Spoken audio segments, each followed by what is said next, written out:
Hello friends, welcome back to the new video friends. Today guys we are going to talk about guys oppo phone brightness setting in our oppo phone guys. So in this video friends I will show you guys how can you on your auto brightness mode setting and guys how can you use guys your auto brightness in your oppo phone. In this video friends I am going to show you friends. So before starting video friends I want to tell you if you're new in my channel, so then first of all go and subscribe the channel, click the bell icon, like my video.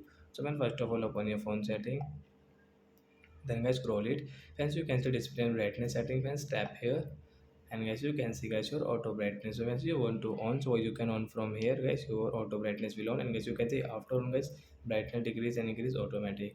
So auto brightness mode guys will increase and decrease guys your brightness guys when you will go outside, when you will come inside, your brightness increase and decrease automatic friends.